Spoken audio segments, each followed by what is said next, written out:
Hey friends, welcome back to the channel. You're at the 1870s Homestead and I'm Rachel. So happy to have you back with me for the 1 week check-in of our first year ever trying Strawbale gardening.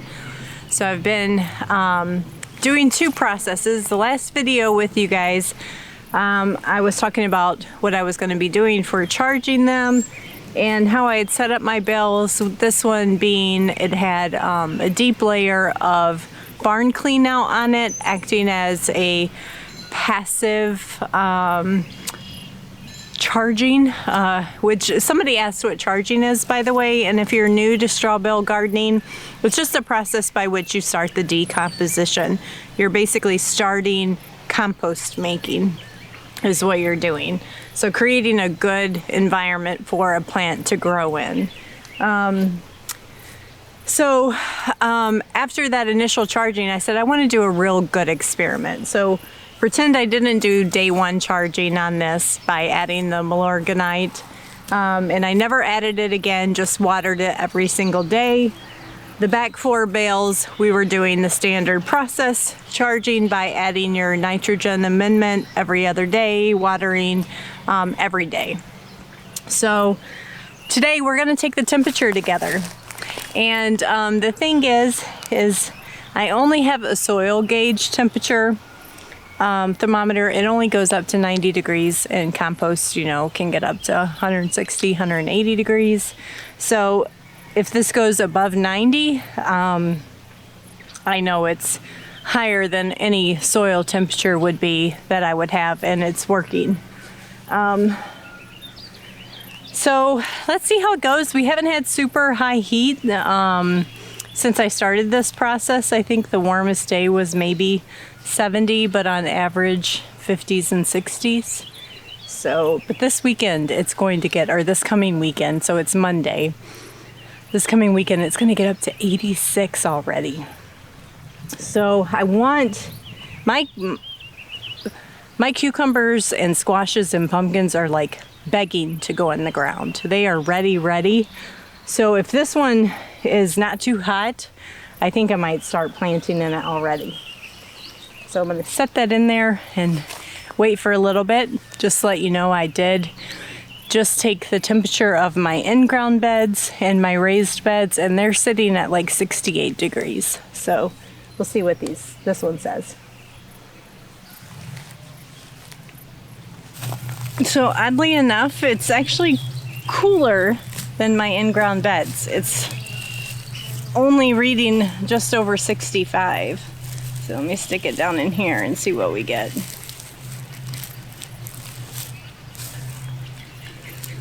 Now, when you're, I think if you read the book and follow the book's instructions for prepping your straw bales, they say to use tepid water, basically water that is at least ambient temperature, if not warmer. And I was always using tap water that was coming out cold, so it probably didn't help the process.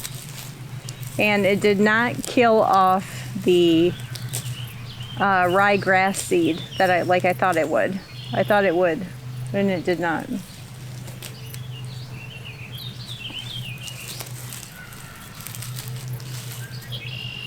So that's even cooler, about 63. Let's try a different spot. Oh, that one's rising. We're at 68. You can definitely feel the warmth at the top.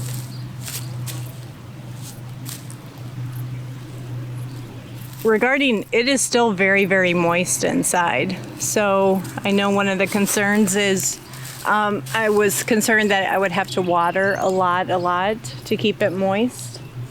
And it's still very moist inside after a full day of not being watered.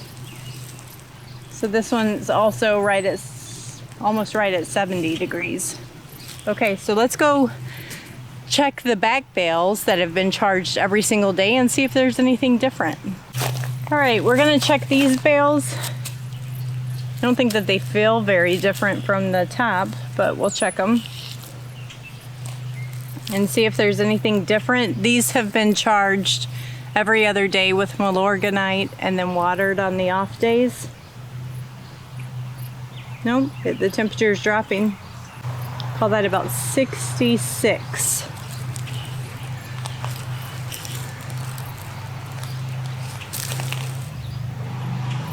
I'm noticing even though I poked the holes in the straw to get this down, and I water and water and water, that milorganite doesn't go into the straw bale very well.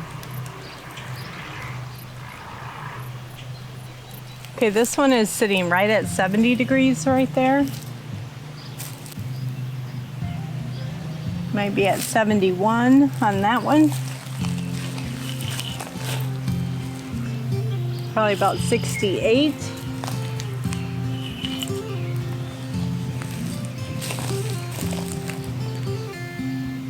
Same.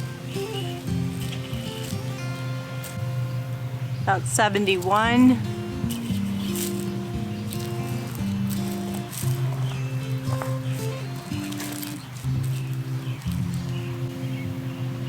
Probably about 72.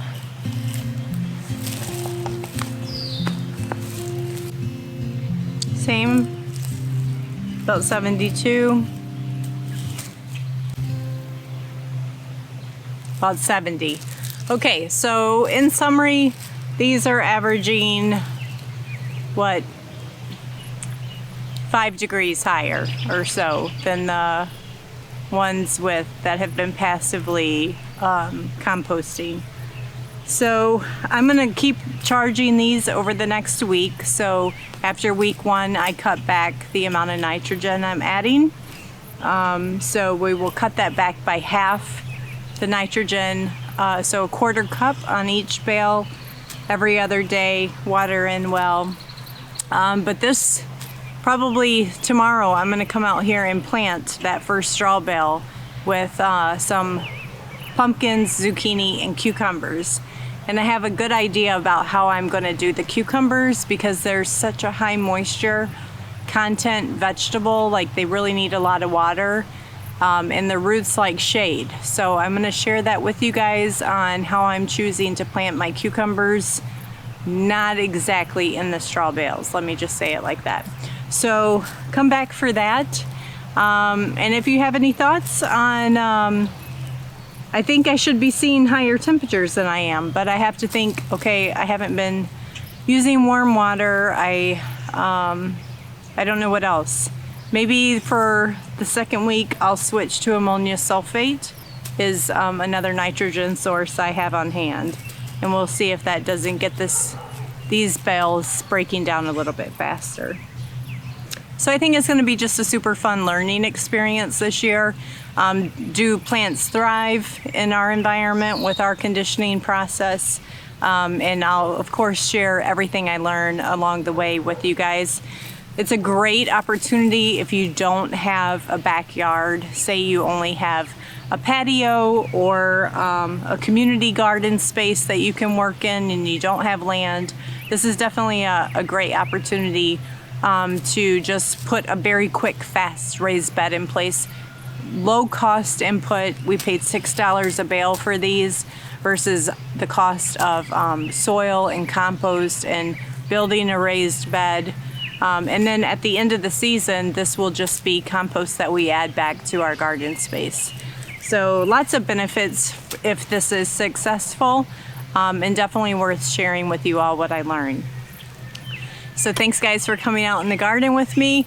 Oh, and if you caught yesterday's video, we invited Russell down to visit, and he came down to visit, and we were so happy to have you and Luke and Rain here to visit with us, and loved just getting to hear your enthusiasm and excitement as a young generation growing your own food. Take care guys, and happy growing where you are.